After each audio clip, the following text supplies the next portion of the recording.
Hola, bona tarda. Avui fem la segona xerrada en relació a l'exposició Història sense paraules, que hem dedicat als estaments socials que hi havia a l'època medieval. La primera va ser l'Església, amb el Diego Solà, i avui hem convidat a l'Almudena Blasco, i la propera serà el 22 de maig, que parlarem dels gremis, el tercer estament. Estem molt contentes que hagis pogut venir, Almudena Blasco. Ella és doctora en Història Medieval, ha estat investigadora i docent en diferents centres nacionals i internacionals com la Universitat de Harvard o l'Escola Politècnic de París, i actualment compagina les seves recerques en l'Institut d'Història del CSIC, el Centre Superior d'Investigacions Científiques, i la Universitat Carlos III de Madrid. I ella també ho compagina com a comissària d'art i crítica cultural en diversos mitjans, especialment amb el suplement Cultures de La Vanguardia i la revista Jotdown. I ens va semblar que era la persona ideal, sobretot també perquè volem i necessitem que les dones estiguin més presents a tots els estaments, no només als socials, sinó també aquí al museu. Ens semblava que era la persona ideal perquè ens parlés sobre com era la noblesa en aquesta època que tenim representat al retaule. I ara tot just parlàvem i dèiem: ostres, aquesta eudòxia que tenim aquí dalt, quina meravella. Us han parlat de l'eudòxia? Diu, mira, parlen, perquè és tan meravellosa que encara que se n'hagin parlat, mai és suficient. Així que us deixo amb l'Almudena i a gaudir aquesta estona. Moltes gràcies. Moltes gràcies, Teresa, i moltes gràcies al públic. I primer de tot, volia excusar-me perquè he arribat una mica al límit. He vingut de Barcelona i m'he equivocat una mica de tren i he arribat, perquè sobretot volia anar a veure el retaule primer de fer aquesta xerrada i ja ho faré més tard, però ho sento molt. Y sobre todo, muchas gracias. Y si no les importa, hoy me voy a comunicar en castellano porque vengo así un poco in extremis y creo que mi cerebro funcionará un poquito mejor en castellano. Muchas gracias a Teresa, que me llamó hace unos meses y no sé muy bien por qué, porque habías escuchado... ¿Se oye? ¿Tengo que hablar más fuerte? Es que no sé si está... ¿Me tengo que acercar? Vale. Pues... Sí, Teresa me llamó hace unos meses proponiéndome... No se oye, ¿no? ¿Sí? Proponiéndome que les hablara de la nobleza en la época en la que se pintan estas maravillas, ¿no? que es el siglo XV y es la época de los Trastámara. Se propuso esta charla.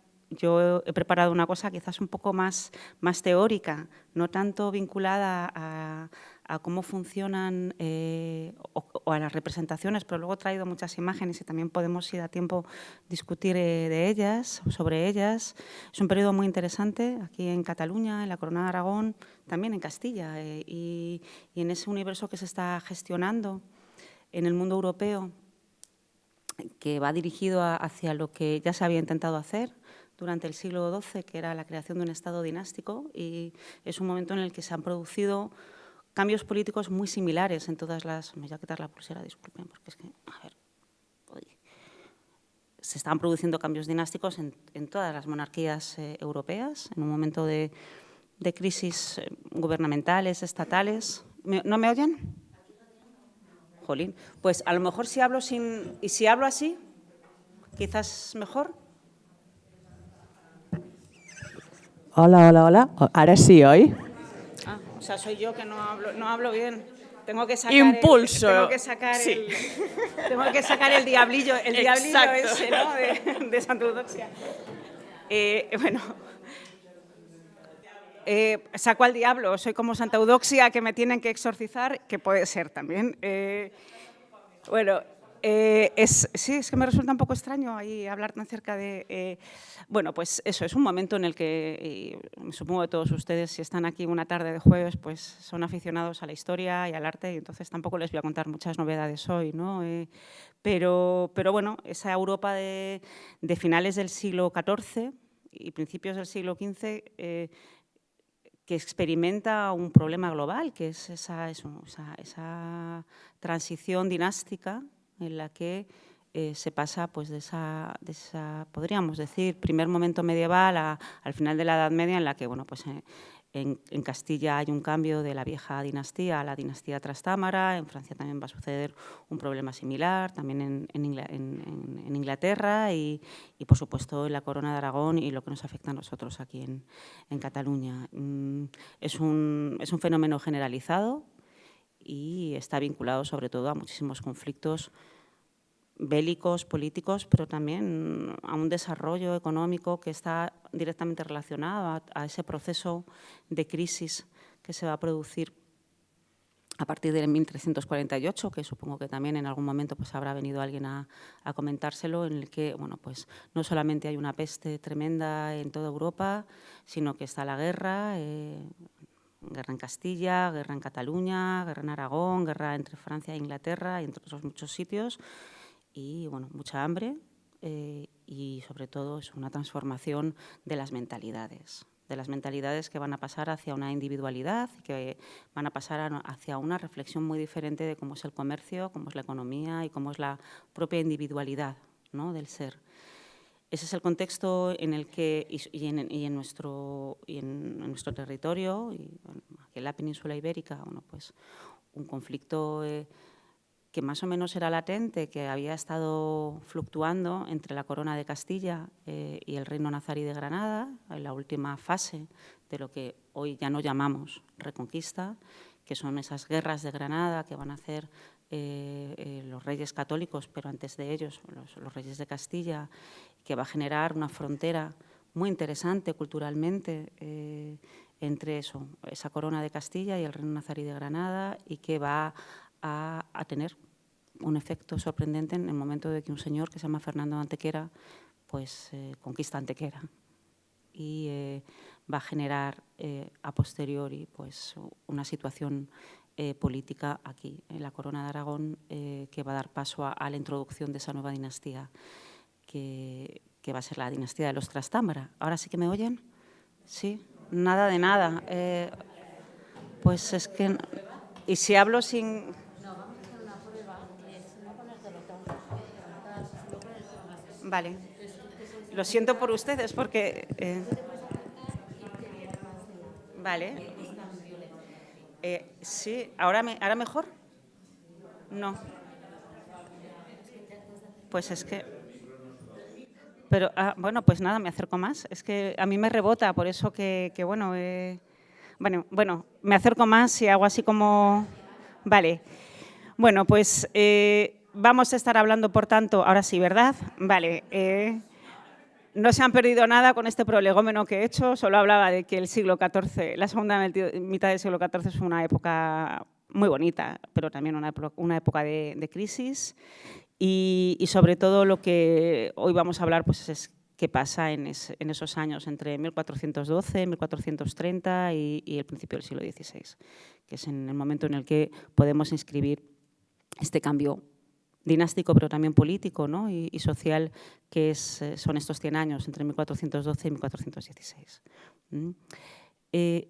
Y voy un poquito hacia un poco de historiografía, porque lo que les propongo es seguir la pauta de lo que ya planteó hace muchos años, en el año 1956, el gran historiador Jaume Vicens Vives, no sé si ustedes lo conocen, lo habrán leído, en el discurso que hizo en el ingreso de la Real Academia de Buenas Letras en Barcelona, y decía que si un viajero de hacia 1450 hubiera llegado desde alguno de los pasos pirenaicos a Barcelona o a alguna otra ciudad catalana, por ejemplo Granollers, hubiera descrito una sociedad con rasgos muy acusados respecto al orden social y a lo que modernamente llamamos mentalidad de su gente.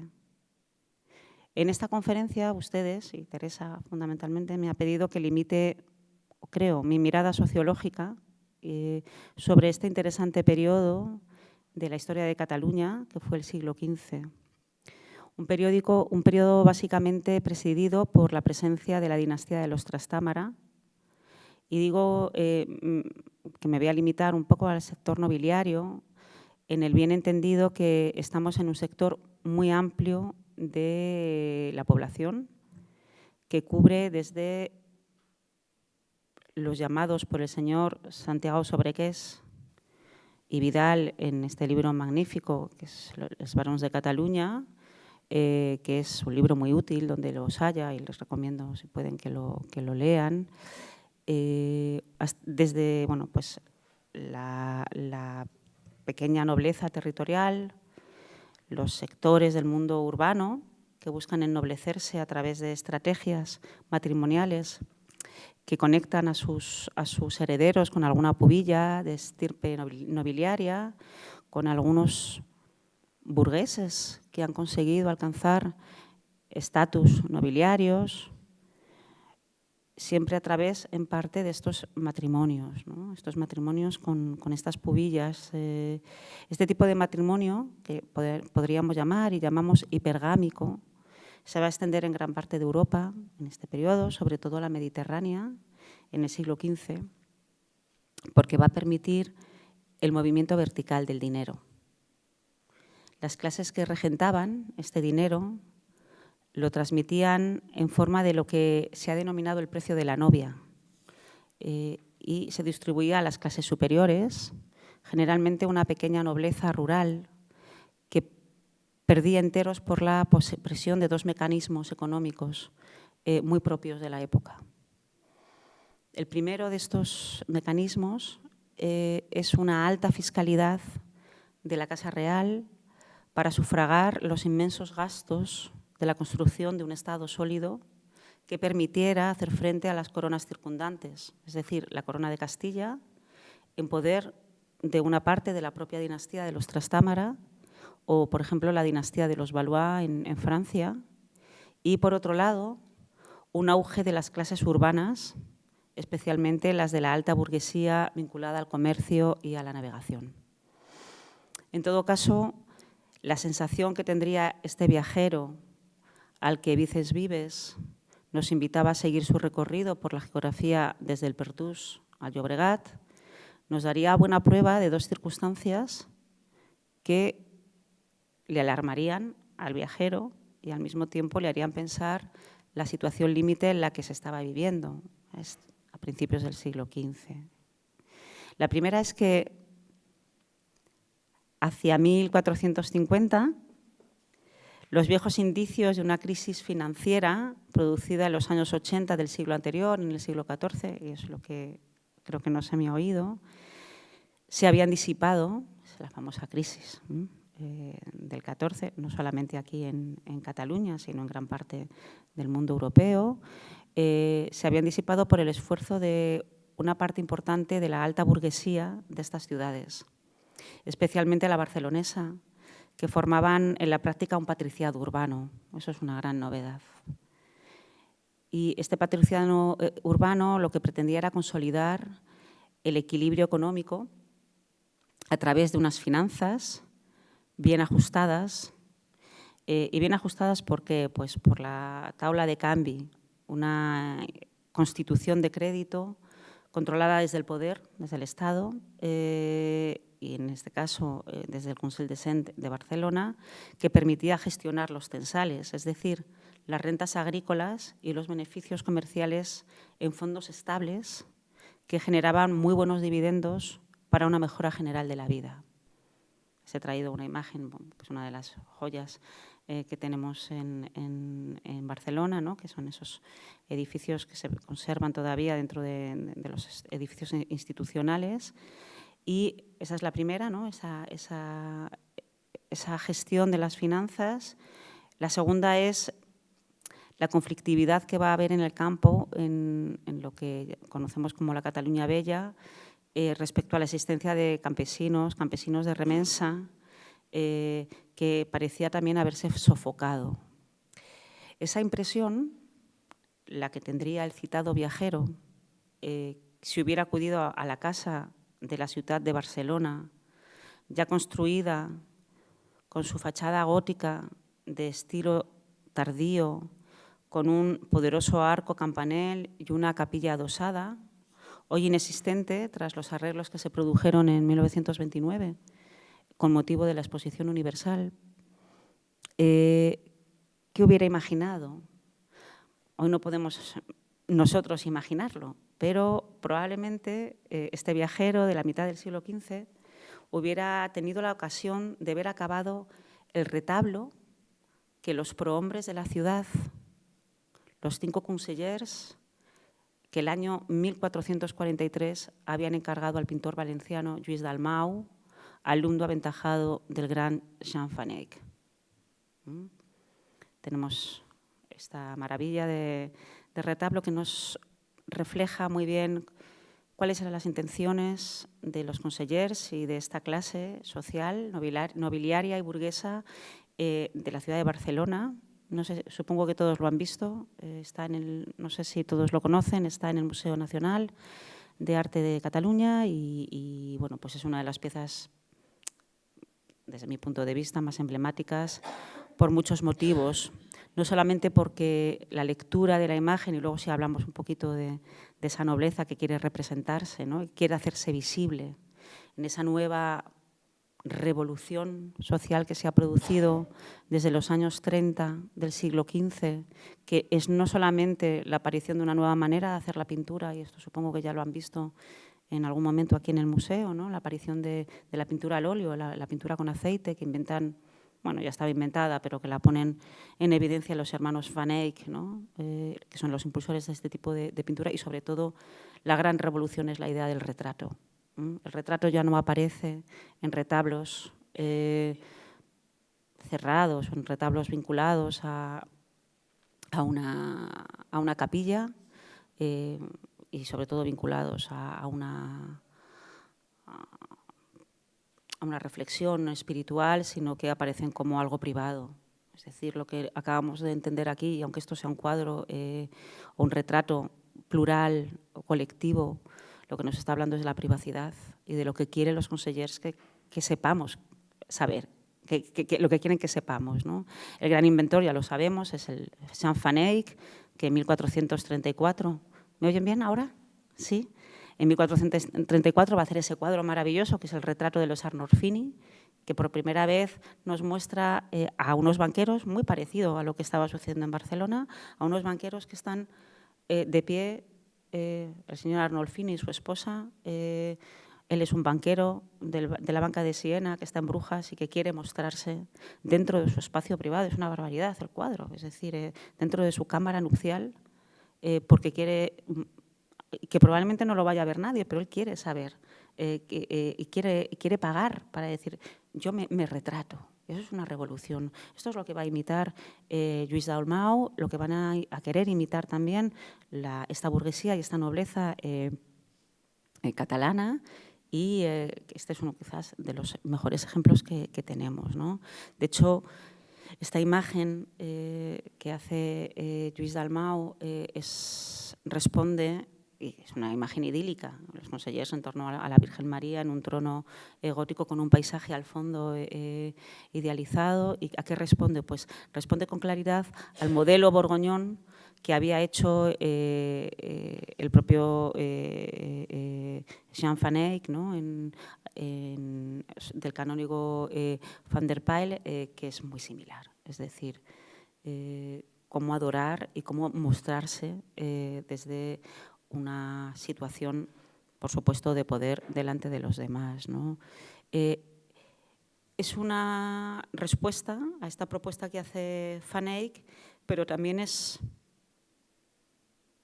responde a un juicio ponderado de los consellers de la ciudad, vuelvo a ellos, sobre cómo ellos vivían la ciudad. Y es el motivo por el cual los detalles de esta pintura van a ser registrados en un contrato notarial, es decir, es un contrato, en un boceto que afortunadamente hoy conservamos en el Archivo Històric de la ciutat.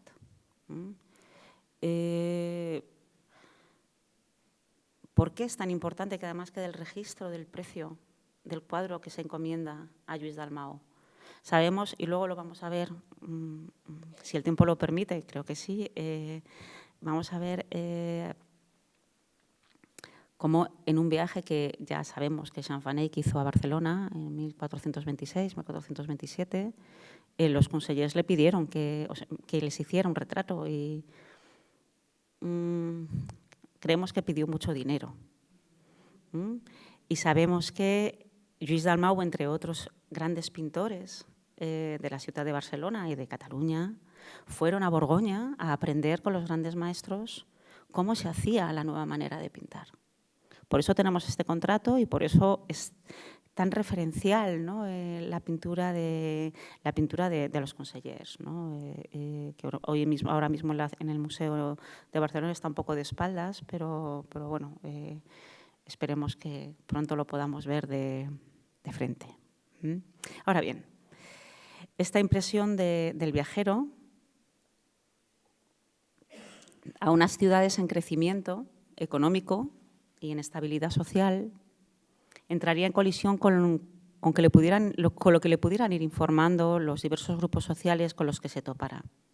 En primer lugar, en el interior de la nobleza, de esta nobleza de la que hoy vamos a hablar, o al menos hacer algunas pinceladas, se producía una escisión profunda entre los partidarios de esta casa de los Trastámara, que se habían acercado primero a Fernando de Antequera.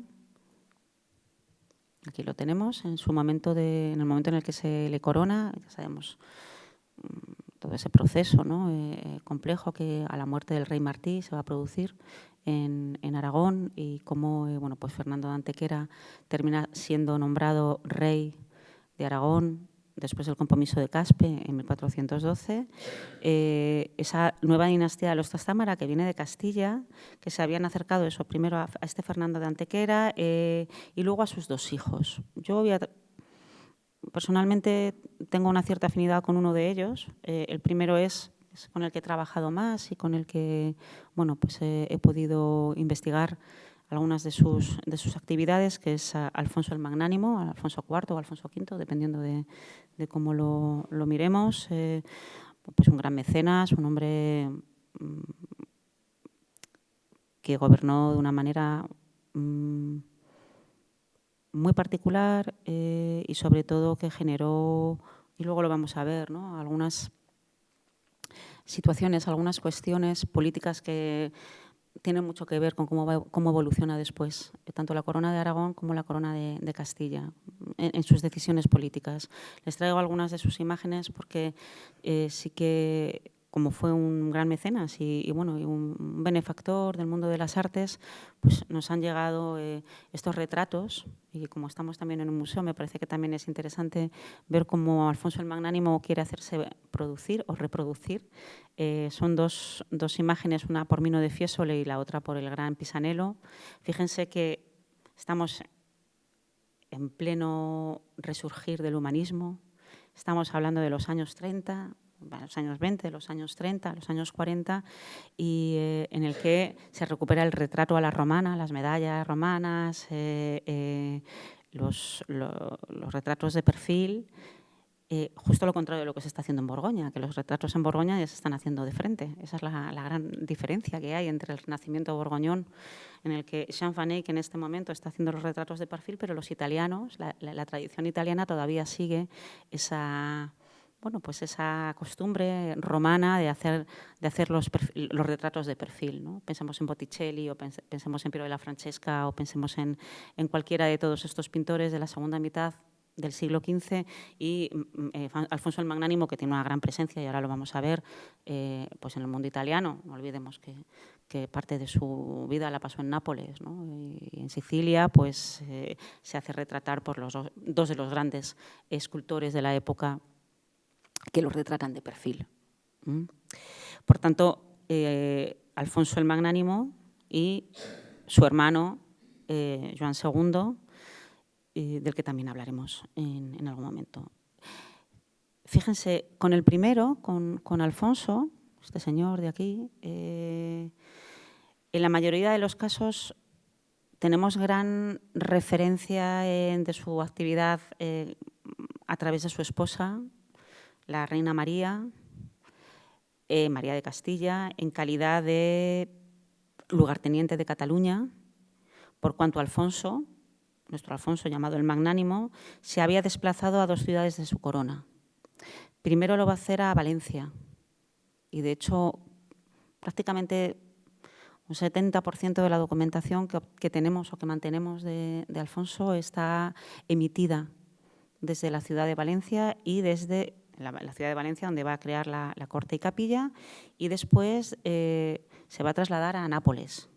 A Nápoles, donde va a instalar, va a renovar a fondo el viejo castillo de época normanda, que allí se llama Maschiaionio, que es este castillo maravilloso, y que para él va a construir, pues también en esta tradición ya del mundo renacentista, podríamos decir, un arco de triunfo monumental y, sobre todo, una sala del trono conocida como la Sala de los Varones, maravillosa, en el mejor estilo gótico mediterráneo, que es obra de Guillén de Sagrera,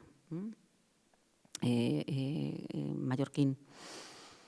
Bien, la vida política de Alfonso el Magnánimo, de su corte y de los nobles que lo rodeaban, va a estar especialmente vinculada, y esto es una anécdota de la que generalmente no se habla, y por eso hoy sí que quería hacer mención a ella, a la visita que entre 1426 y 1427 el duque de Borgoña, Felipe el Bueno, voy a beber un poco de agua, perdonen,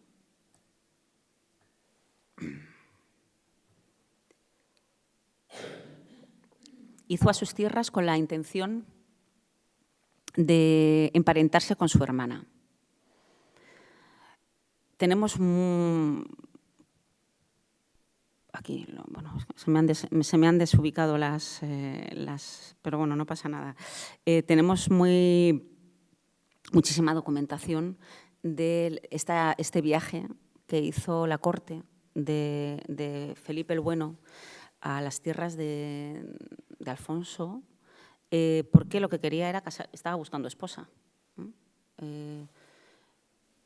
Y estaba enfrentado con el rey de Francia, por supuesto. La única manera de poder llegar a la corona de Aragón era pues, o por el Ródano y viniendo por el Mediterráneo o por el norte, ¿no? Por el Mar del Norte, porque no podía atravesar el territorio francés. Es muy interesante porque cuando llega hay una carta muy bonita que nos demuestra muy bien cómo funcionan las relaciones nobiliarias.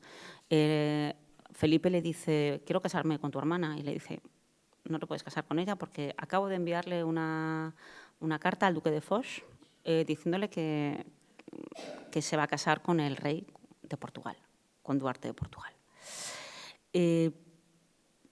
Esa primera embajada no funcionó bien, pero sí que para el matrimonio entre ellos, bueno, entre la hermana del rey, Alfonso, y el duque de Borgoña, pero sí que funcionó muy bien para establecer una serie de vínculos políticos, diplomáticos, económicos. Son maravillosas las cartas que tenemos y la documentación que tenemos de cómo era la corte que trae Alfonso Felipe de Borgoña, las telas que traen, las sedas que traen, las cajas llenas de tapices que traen, que claro, en este territorio bueno, generó muchísima expectación y sobre todo lo que generó fue el intercambio económico y sobre todo objetos de lujo a partir de este momento de forma extraordinaria. Esta embajada, y eso es lo que pasa a veces cuando se bucea en los archivos, esta embajada generó una siguiente embajada. Esto es lo que se descubrió, bueno, descubrimos el doctor Alberto Reche y yo hace unos años. Encontramos que no había habido una embajada, sino 2 embajadas.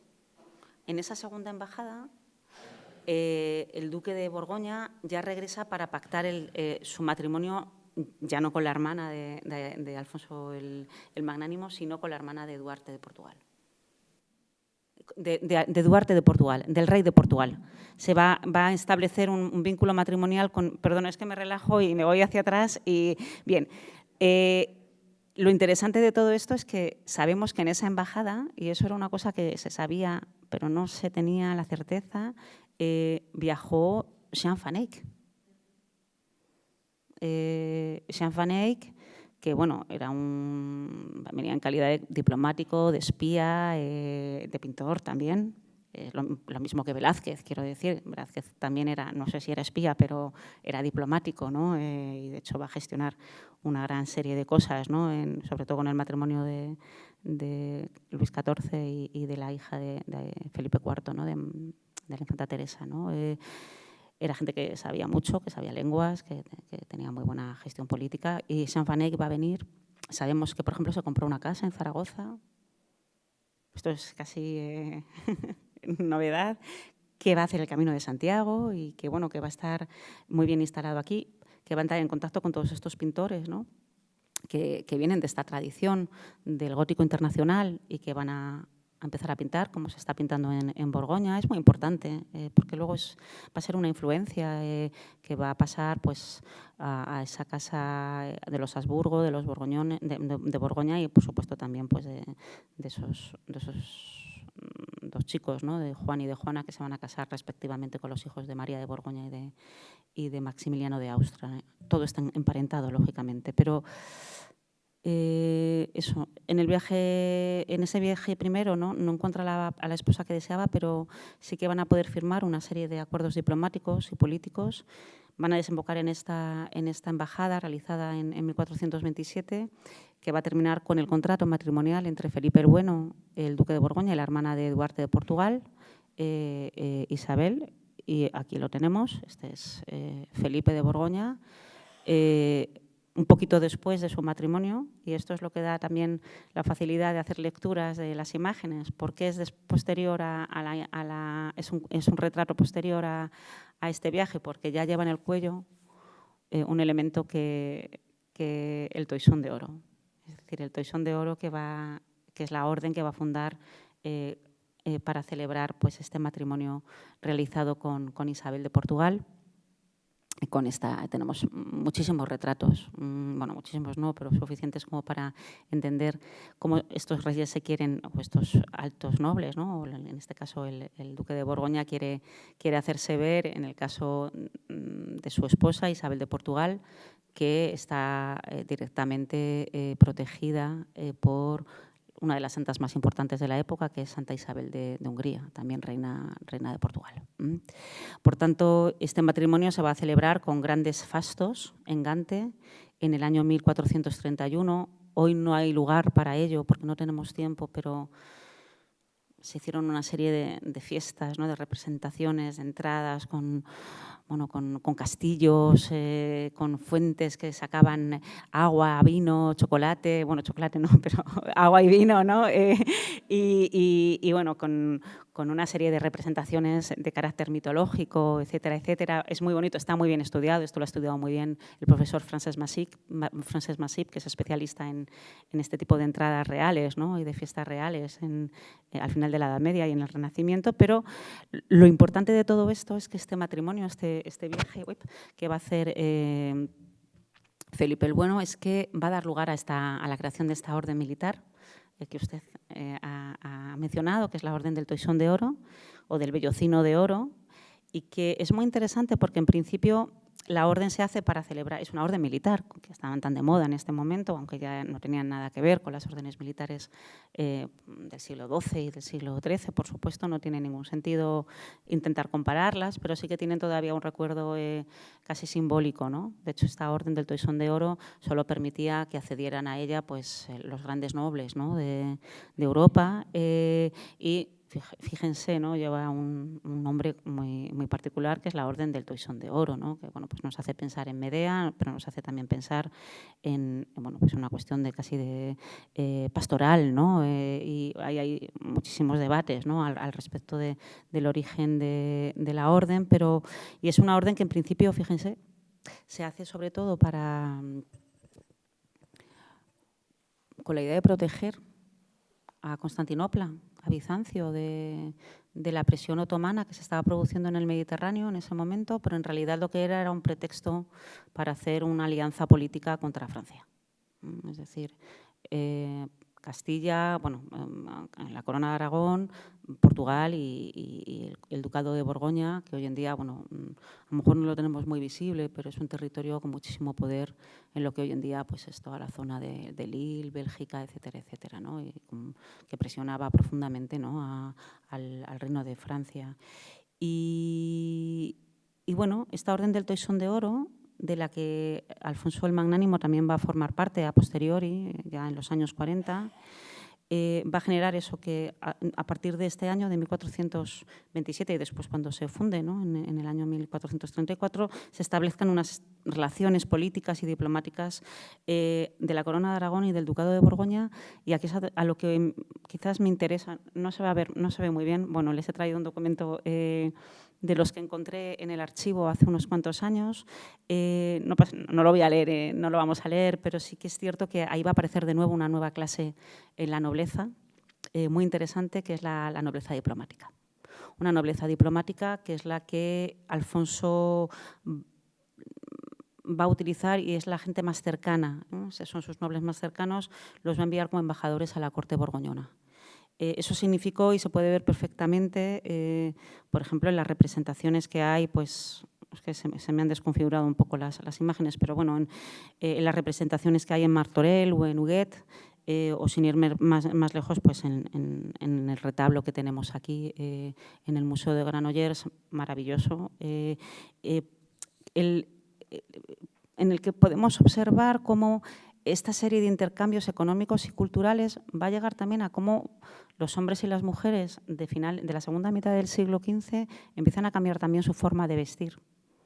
Si analizamos un poquito cómo, por ejemplo, las pellizas de piel de Marta Cibelina, que son las que aparecen en los cuadros de Van Eyck, los vemos representados en los años 30 en pinturas borgoñonas, a partir de los años 40 y de los años 50 nos empiezan a aparecer en las pinturas de autores y de artistas catalanes y aragoneses que imitan, bueno, pues no que imitan, es que empiezan a ver, o sea, empiezan a plasmar esa nueva moda que viene del mundo borgoñón, que es el mundo del lujo, ¿de acuerdo? Un mundo del lujo, no solamente con estas pieles, sino también con las sedas, con los paños. Fíjense que además es un momento en el que hay una crisis económica, por ejemplo en Castilla, porque el imperio de la producción de paños y de tintura de paños que había monopolizado Castilla durante mucho tiempo se había trasladado al mundo flamenco, ¿no? Por tanto, la introducción de nuevos colores y de nuevas maneras, ¿no? de vestir, eso también daría pie a otra charla. No sé si luego, si nos da tiempo, lo podemos comentar, ¿no? Pero es evidente que es una causa-efecto de toda esta visualización de cómo vienen primero los embajadores y después de todo el comercio que se va a producir a partir de estos procesos de intercambio, ¿no? Bien, esta llegada de los embajadores, por tanto, de Borgoña va a provocar un feedback comunicativo y se puede ver muy bien en la documentación de la época de estos embajadores que va a enviar Alfonso el Magnánimo y nos aparecen muchos, ¿no? Tenemos, por ejemplo, el caso de Galcerán Corca, que es el halconero mayor de Alfonso el Magnánimo, que aparece muy frecuentemente y muy documentadamente en estas fechas, de Ferran Domingo, que es el camarero del rey, demostrando que las relaciones entre ambas cortes no se limitaba a lo estrictamente político, es decir, que hay un interés de intercambio cultural. Alfonso el Magnánimo va a enviar a estas embajadas a sus más cercanos nobles. Por ejemplo, es el caso del envío a la corte borgoñona de dos personajes muy interesantes, que son Francesc Daniu y García Montañés, que son el consejero y el ujier de armas, es decir, y él lo llama milites, ¿no? Un caballero muy cercano, y su montero mayor. Estaban con él en el reino de Sicilia y se perfilan a través de ellos, bueno, pues la información o una información muy interesante en estos registros de Cancillería, que no se ve muy bien, la verdad, pero bueno, no sé si los podemos, voy a ver si puedo ampliarlo un poquito. Ahí, ¿no? Pero no es esta, a ver.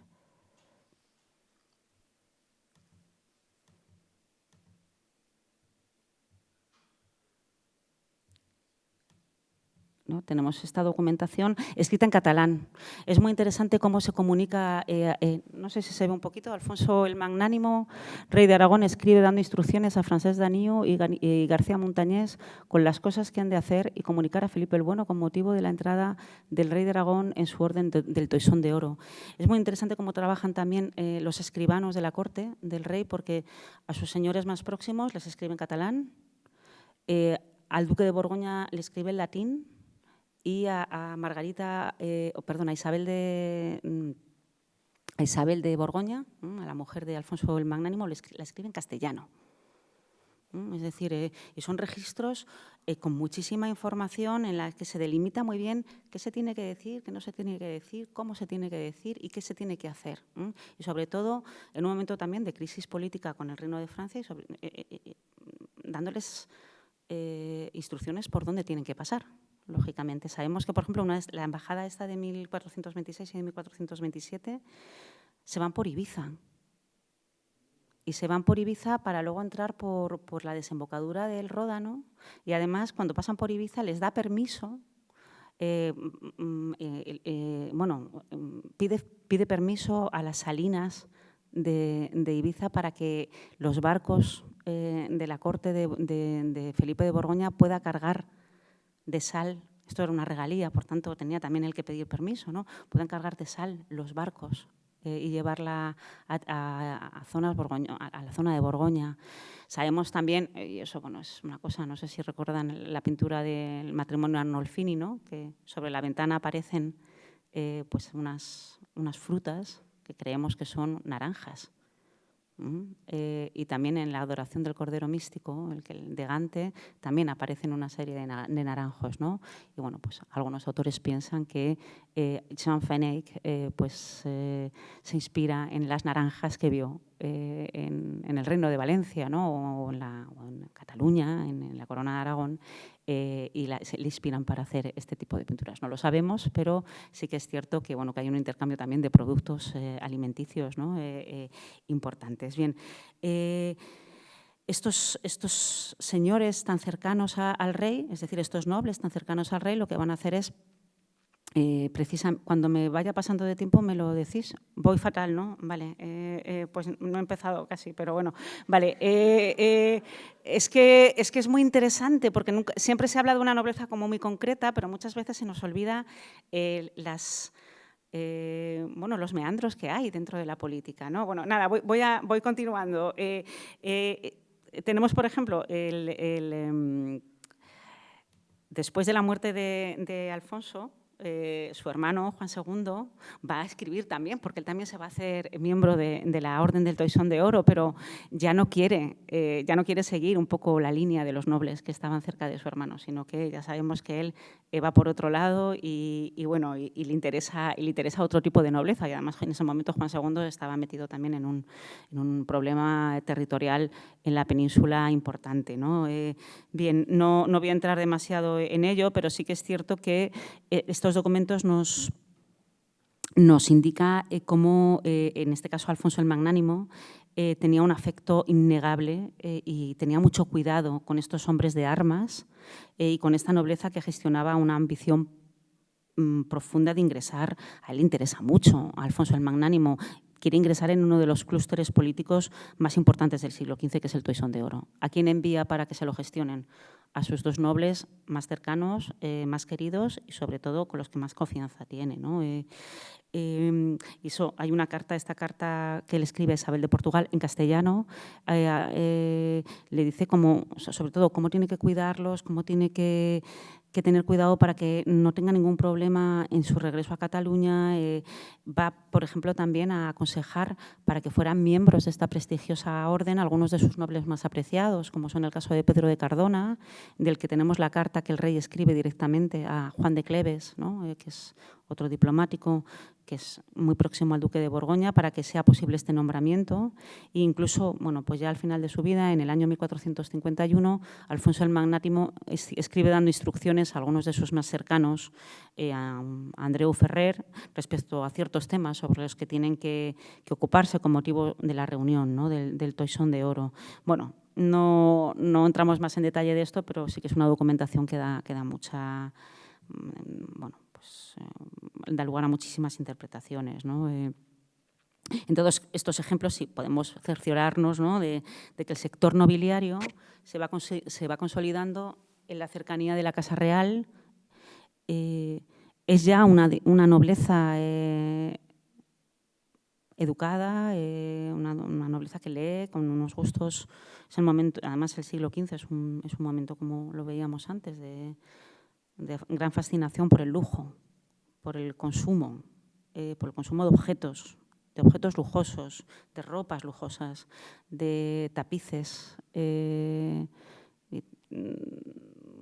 sobre todo de tema mitológico, ¿no? Que tenemos también, bueno, pues mucha referencia a ello, pero bueno, es el momento en el que este sector nobiliario se va consolidando en la cercanía de la Casa Real y empiezan a aparecer algunos personajes que van a marcar la vida política al final del siglo XV, la familia de los Requesens, la familia de los Cardona, de Bellpuig y otros muchos. Por otro lado, también va a existir un grupo social muy potente que aún mantenía memoria de la existencia de lo sucedido en la ciudad de Caspe en 1412, durante el compromiso que va a upar a la dinastía de los Trastámara al trono de Jaime I, ¿no? Esa dinastía que se mostraba en que fueron... es una dinastía que va a votar en contra de Fernando de Antequera y va a votar en contra de la alta burguesía de Barcelona, que sí que apoyó al rey Trastámara, al candidato Trastámara. Esta nobleza, contraria a los Trastámara, recuerda los tiempos en que Jaime d'Urgell, que era su candidato para alcanzar el trono, y al no hacerlo, se le va a... Y aquí es donde se me ha ido la diapositiva, se le va a calificar como el disortat, ¿no? Esta nobleza contraria a los Trastámara, que va a perder poco a poco peso político en la cercanía de los reyes, pero que se va a ir acercando poco a poco a algunos sectores urbanos que sostenían la Diputación del General de las Cortes, que más conocida por nosotros es la Generalitat, ¿vale? A este viajero, y vuelvo al viajero que tanto le gustaba proponer a Jaume Vicens Vives, se hubiera dado cuenta de la tensión entre estos dos sectores de la nobleza catalana, los que apoyaban la causa de Jaume d'Urgell y los que apoyaban la causa de los Trastámara, referentes no solo a la figura de los reyes, especialmente de Juan II, cuando alcanzó el trono tras la muerte de su hermano Alfonso el Magnánimo, que tenía una inclinación, podríamos decir que cesarista, del poder político, muy cercana a lo que un historiador napolitano, que se llama Chabot, llamaba el autoritarismo monárquico de la segunda mitad del siglo XV.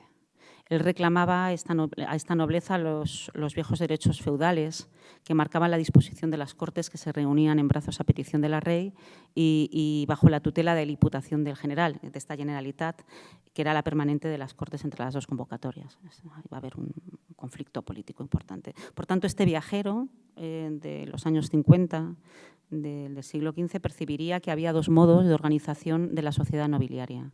Dos tendencias políticas enfrentadas y al mismo tiempo muy cercanas, con estrechas relaciones familiares entre ellas. El fenómeno de esta tensión, el viajero lo seguiría cuando sus interlocutores del sector nobiliario le harían ver la fuerte disidencia que existía en algunas ciudades, sobre todo, bueno, o especialmente en Barcelona, entre dos grupos políticos conocidos como la Viga y la Busca. La Viga reunía a una serie de patriciado, a una especie de una suerte de patriciado urbano de clase alta, estrechamente vinculado a la política de los reyes y de sus lugartenientes en época de Alfonso el Magnánimo, con una política económica basada en las posibilidades que tenía Barcelona, por ejemplo, como puerto marítimo, y que va a crear el fomento o fomentando la creación de unas atarazanas para la construcción de galeras por parte de la Generalitat o de la propia monarquía, o de agaudulados miembros de los grupos mercantiles, como ha probado con gran acierto el doctor Alberto Reche, hizo una tesis fantástica sobre los Morey, que eran unos mercaderes burgueses que terminan convirtiéndose en los batlles de Barcelona y comprándose una casa maravillosa en la calle Moncada, ¿no? Y cómo van ascendiendo de nivel social y terminan emparentándose con las casas nobiliarias, pero empiezan como comerciantes y son los que también van a generar toda esta producción del mundo de las atarazanas. Al mismo tiempo, establecía un control sobre la producción agrícola del entorno en la idea característica del siglo XV de que eso era el buen gobierno. Es decir, es evidente que estamos en sociedades económicas y también en las que hay mucho consumo, mucho lujo, pero tenemos sociedades profundamente agrícolas. No sé si han ido a Siena y han visto las pinturas de los hermanos Lorenzetti, del buen gobierno y del mal gobierno, y en el momento en el que la ciudad no funciona, el gobierno de la ciudad no funciona, pero tampoco funciona la producción agrícola, el sistema se interrumpe. Entra en colapso, ¿no? Por tanto, eso es el buen gobierno, es decir, es necesaria una agricultura al servicio de las necesidades de las ciudades. En cuanto no haya agricultura que sirva a la ciudad se ahoga porque no tiene producción en sí misma. Cambios en la organización del trabajo, por ejemplo, cambios en los productos agrícolas. Por ejemplo, va a interesar mucho la introducción del azafrán, que era una mercancía con muy buen mercado exterior, en lugar de los cereales característicos. Se empieza a exportar mucho cereal. Va a interesar mucho, y eso es un fenómeno que también se produce en el resto de Europa, la parcelación de tierras cercanas a las ciudades para proponer una dieta, que también es un cambio dentro de las alimentaciones, ¿no?, de la población. Empieza a ponerse una dieta de carne vacuna, que se detecta muy bien en la aparición de figuras del siglo XV, dentro de las ciudades, como por ejemplo son los carniceros, que dan nombre pues, a muchas de las calles de las ciudades tardomedievales. Esta sociedad mantenía el equilibrio con instituciones restrictivas en la capilaridad social, matrimonios muy rituales, en la práctica endogámicos o con la nobleza afincada en las propias ciudades, y frente a estos grupos que se conocían bajo el nombre de vigataires, ¿no?, de la viga, se alzaron en principio pues, se alzó un conjunto político que escondía una clara diferencia de concepto social que debía regir a la sociedad y que recibe el nombre de la busca. Y sus partidarios, pues los buscaires.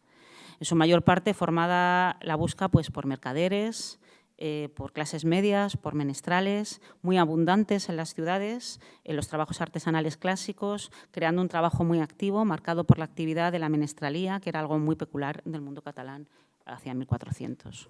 No escatimaban esfuerzos por aceptar la idea del vigataire de que el crecimiento se llevara a cabo en la mejora de las condiciones de los menestrales, y por eso encontramos en el contrato de algunas pinturas también una exigencia de lo que hoy podríamos llamar casi sindical, es decir, si se me permite la palabra, de valorar los elementos externos del arte del pintor, del arte de pintar, por ejemplo, el artesano que tiene que enseñar la tabla en la que se tiene que volcar la pintura. Por eso es tan importante ese gremio, ¿no?, de artistas y de artesanos en Cataluña, cuando se especifica, por ejemplo, en los contratos que tiene que ser la madera de noble borgoñón.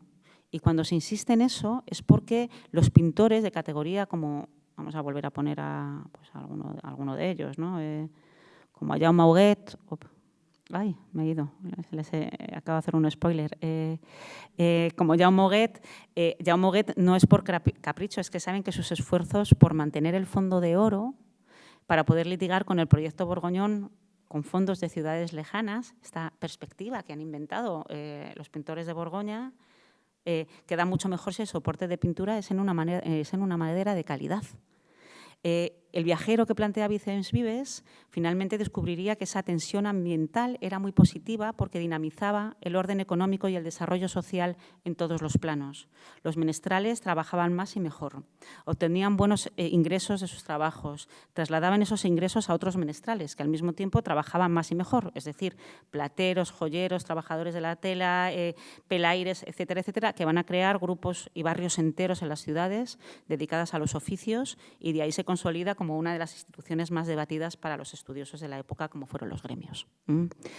Los gremios germinaban trabajo, ellos eran quienes decían quién eran maestros, quiénes son oficiales, quiénes son aprendices, volviéndose cada vez más cerrados y más exigentes en sus propios protocolos.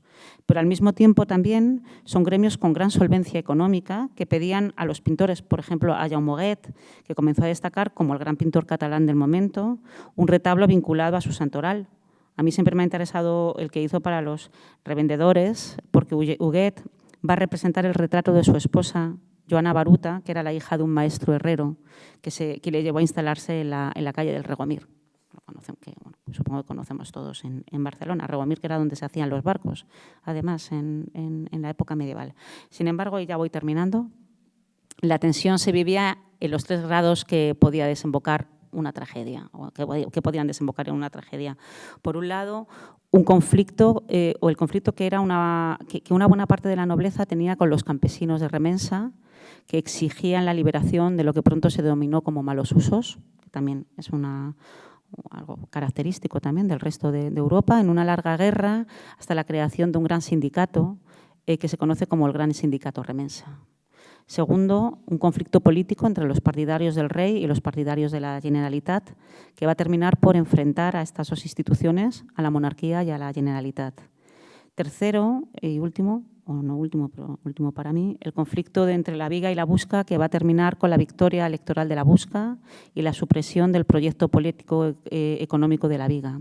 La suma de esta tensión con tres caras va a provocar pues, una trágica e indeseada guerra civil catalana entre 1462 y 1472, donde en una parte la monarquía de Juan II va a reafirmar su tendencia cesarista y de otra parte los que sostenían a la Generalitat buscaron entre los descendientes de Jaime o de Jaume II, de Jaume d'Urgell, a un líder capaz de ponerse la corona y de enfrentarse desde esa posición también de rey a Juan II. Este personaje en cuestión, muy vinculado a la ciudad de Granollers, por cierto, pues fue Pedro, el condestable de Portugal, nieto de Jaume d'Urgell por parte femenina, porque su madre era la hija de Jaume d'Urgell, y el condestable fue un hombre de, bueno, los retratos o las imágenes que nos quedan de él, pues un hombre de rasgos melancólicos, educado en esa cultura borgoñona, como prueba el excelente mandoble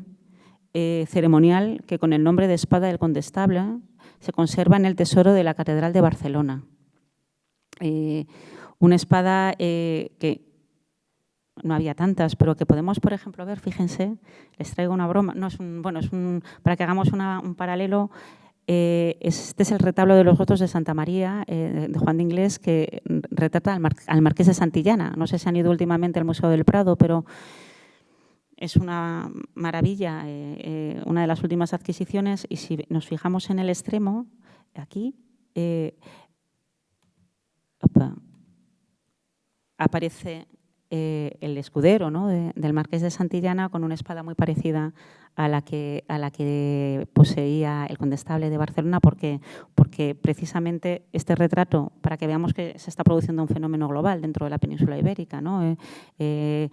El Marqués de Santillana lo que quiere hacerse es retratarse también a la manera borgoñona, ¿no? Pero la historia, o en la historia, los periodos turbulentos afortunadamente pasan, y tras esta guerra civil tuvo lugar lo que Vicens Vives denominó el redrés. Ese redrés fue impulsado por tres importantes acciones emanadas desde el vértice político y sostenidas por la nobleza del Principado. Primera acción, la que va a llevar a cabo Juan II, que es la famosa paz de Pedralbes, donde la monarquía renunció al castigo de los adversarios, creando las condiciones de una paz social.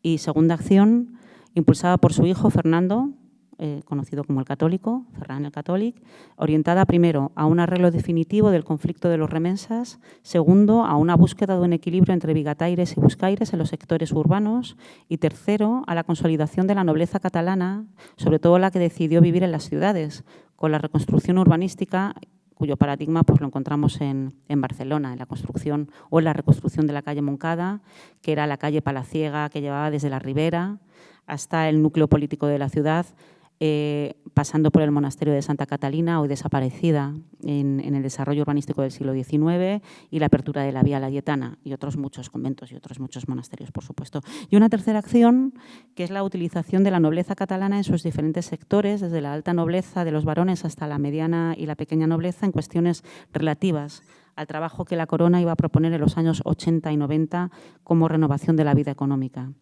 Primero, en la guerra con el reino nazarí de Granada, y ya sí que termino, Teresa, y segundo, en la guerra de defensa del patrimonio de la Casa Real en Sicilia, Granada, por tanto, con los nazarís, y segundo en Sicilia, que va a terminar generando un conflicto con los reyes de Francia, cuando Carlos VIII de Francia va a ocupar el reino de Nápoles. El resultado final, tras un espeso laberinto de acontecimientos que ahora no vienen al caso, como fue uno de los vástagos de la casa de Cardona, de Bellpuig, que está casado la pubilla, ¿no? De los Requesens, que se va a convertir en virrey de Nápoles. Traigo esta imagen porque es un retrato extraordinario. Si lo quieren ver, está en el Museo del Louvre. Hay una copia en la Academia de Bones Lletres de Barcelona, porque era el palacio de Isabel de Requesens, y es un retrato realizado por Rafael y por Giulio Romano, maravilloso, ¿de acuerdo? Bueno, pues empezando, por tanto, una nueva época a la espera de que Barcelona y el resto de ciudades catalanas, pues eso, llegara a un rey que era medio trastámara, como es Fernando, y que es por su madre, va a llegar un nuevo rey que es medio trastámara, que es por su madre Juana, ¿de acuerdo? Pero por su padre era un Habsburgo y por su abuela paterna duque de Borgoña, que es Carlos I de España y V de Alemania, es decir, pero sigue siendo trastámara y va a ser el heredero, ¿no? de la corona.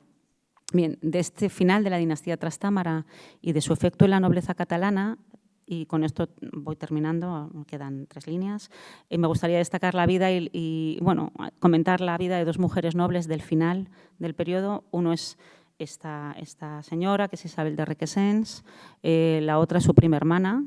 Una de ellas llega a ser la virreina de Nápoles por su matrimonio con un Cardona Anglesola de los Belpuig, y que por su fama alcanzada en Nápoles, pues esta catalana tuvo el honor de ser retratada a 4 manos por Rafael y Giulio Romano, que es uno de los ejemplos más significativos de la pintura del Renacimiento, yo creo que de una altísima calidad, y que va también a encargar el mausoleo de su esposo, ¿no? en Belpuig, con un estilo ya renacentista, ¿no? Magnífico. Y su prima, que es Estefanía de Requesens, y aquí ahora sí que ya termino, que destaca por ser una insigne escritora, con una interesantísima, y estamos hablando ya de mujeres de la alta nobleza muy bien educadas, en esa tradición de la segunda mitad del siglo XV, con una interesantísima correspondencia con su madre, que era una noble catalana afincada en Valencia.